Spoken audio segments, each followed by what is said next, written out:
Introduction to the Profundo, setting the stage for a new Mexico. Let us start from a basic fact. One of the few original civilizations that humanity has created throughout its history arose and developed in what is today Mexico. This is Mesoamerican civilization, from which derives all that is Indian in Mexico. Mesoamerican civilization is the starting point and indeed the most profound aspect of our country. Every schoolchild knows something about the pre-colonial world. The great archaeological monuments stand as national symbols.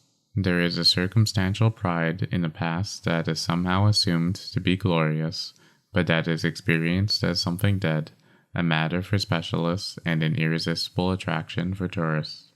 Above all, it is assumed to be something apart from ourselves, something that happened long ago in the same place where we, the Mexicans, live today. The only connection is based on the fact of them and us occupying the same territory, but in different time periods.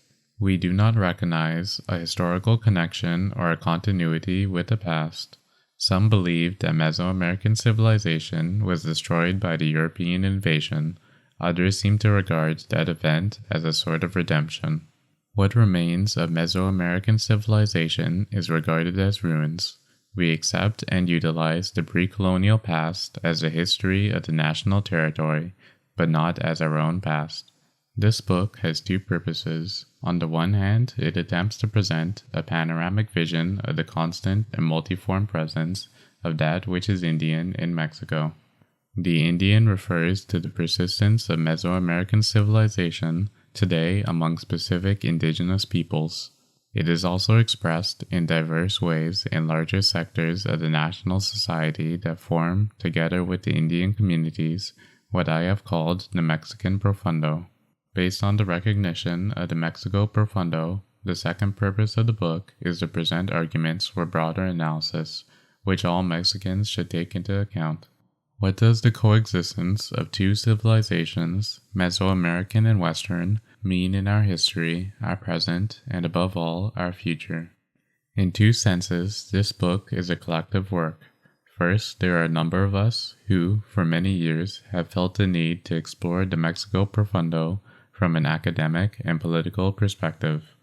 We have been certain that in it exists the keys and indispensable answers for finding the path to a better future. This book is also theirs, although without any responsibility for the limitations and errors it may contain.